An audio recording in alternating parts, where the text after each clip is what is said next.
ಎಷ್ಟು ಜನ ಮಕ್ಕಳನ್ನು ಏನು ಓದ್ತಾ ಇದ್ದೀನಿ ಎಲ್ಲಿ ಈಗ ಮುಗೀತು ಜಾಯ್ನ್ ಮಾಡಿ. ನಿಮಗೆ ಮೂಲ ಹುಟ್ಟೂರು ಇಲ್ಲೇನಾ? ಶಿವಮೊಗ್ಗದಲ್ಲಿ ಯಾವೂರಲ್ಲಿ ಕೆಲಸ ಮಾಡ್ತಾರೆ? ಮನೆಯವರು ಶಿವಮೊಗ್ಗನೇ, ನಾನು ಶಿವಮೊಗ್ಗ, ಕೆಲಸ ಮಾಡ್ತಾರೆ ಬೆಂಗಳೂರಲ್ಲಿ. ಇಲ್ಲೇ ಭದ್ರಾವತಿಯಲ್ಲಿ ಮಾಡ್ತಾ ಇದ್ವಿ ಸರ್. MPM ಕ್ಲೋಸ್ ಆಗಿದ್ರೆ ಟೆಂಪ್ಟೇಷನ್ ಅಲ್ಲಿ ಹಾಕಿದ್ರು ವಾಲ್ಮೀಕಿಗೆ ಹಾಕಿ ಈಗ 8 ವರ್ಷ ಆಯಿತು.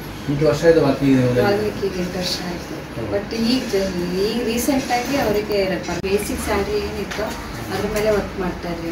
ಈಗ ಏನು ಬೇಸಿಕ್ ಸ್ಯಾಲ್ರಿ ಇದೆ 30,000, ಅದರಲ್ಲೇ ಅವರು ಅಲ್ಲಿ ಅರ್ನ್ ಮಾಡ್ತಾರೆ. ನಾವು ಮನೆ ಸಮೇತ ಶಿಫ್ಟ್ ಮಾಡಿರಲಿಲ್ಲ, ಇಲ್ಲೇ ಇದ್ದು ಸ್ವಂತ ಮನೆಯಲ್ಲಿ. ಅಂಬರೀಶ್ ತೈವಾನ್ ಸೀಬೆ ಕೃಷಿ ಮಾಡಿ ಎಕರೆಗೆ 5 ಲಕ್ಷ ಗಳಿಸ್ತಿದ್ದಾರೆ. ನೀವು ಕೂಡ ಅವರಿಂದ ಕಲಿಬೇಕಾ? ಅವ್ರ ಜೊತೆ ವಿಡಿಯೋ ಕಾಲ್ನಲ್ಲಿ ಮಾತಾಡಬೇಕಾ? ಈಗಲೇ ಫ್ರೀಡಮ್ ಆ್ಯಪ್ ಡೌನ್ಲೋಡ್ ಮಾಡಿ.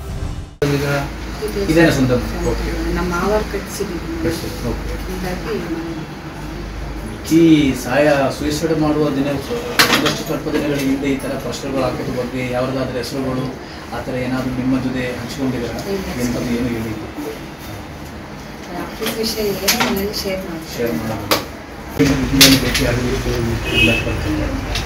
ಎಷ್ಟು ಜನ ಮಕ್ಕಳನ್ನು ಏನು ಓದ್ತಾ ಇದ್ದೀನಿ ಎಲ್ಲಿ ಈಗ ಮುಗೀತು ಜಾಯ್ನ್ ಮಾಡಿ.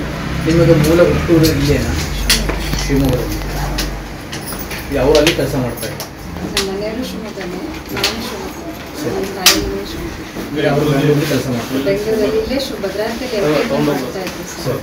MPM ಕ್ಲೋಸ್ ಆಗಿದ್ರೆ ಟೆಂಪ್ಟೇಷನ್ ಅಲ್ಲಿ ಹಾಕಿದ್ರು ವಾಲ್ಮೀಕಿಗೆ ಹಾಕಿ ಈಗ 8 ವರ್ಷ ಆಯಿತು. 8 ವರ್ಷ ಆಯಿತು ವಾಲ್ಮೀಕಿಗೆ 8 ವರ್ಷ ಆಯಿತು. ಬಟ್ ಈಗ ರೀಸೆಂಟಾಗಿ ಅವರಿಗೆ ಬೇಸಿಕ್ ಸ್ಯಾಲ್ರಿ ಏನಿತ್ತು ಅದ್ರ ಮೇಲೆ ವರ್ಕ್ ಮಾಡ್ತಾ ಇದ್ರಿ. ಈಗ ಏನು ಬೇಸಿಕ್ ಸ್ಯಾಲ್ರಿ ಇದೆ 30,000, ಅದರಲ್ಲೇ ಅವರು ಅಲ್ಲಿ ಅರ್ನ್ ಮಾಡ್ತಾರೆ. ನಾವು ಮನೆ ಸಮೇತ ಶಿಫ್ಟ್ ಮಾಡಿರಲಿಲ್ಲ, ಇಲ್ಲೇ ಇದ್ದು ಸ್ವಂತ ಮನೆಯಲ್ಲಿ ಇರೋದೀಗ ಸ್ವಂತ ನಮ್ಮ ಮಾವರು ಕಟ್ಟಿಸಿದ್ದೀವಿ. ಈ ಸೂಸೈಡ್ ಮಾಡುವ ಒಂದಷ್ಟು ಸ್ವಲ್ಪ ದಿನಗಳ ಹಿಂದೆ ಈ ಥರ ಪ್ರಶ್ನೆಗಳು ಹಾಕೋದ್ರ ಬಗ್ಗೆ ಯಾವ್ದಾದ್ರೂ ಹೆಸರುಗಳು ಆ ಥರ ಏನಾದರೂ ನಿಮ್ಮ ಜೊತೆ ಹಂಚ್ಕೊಂಡಿದ್ದೀರಾ? ಎಂಥದ್ದು ಏನು ಹೇಳಿ ವಿಷಯ ಏನೋ ಮನೇಲಿ ಶೇರ್ ಮಾಡೋದು.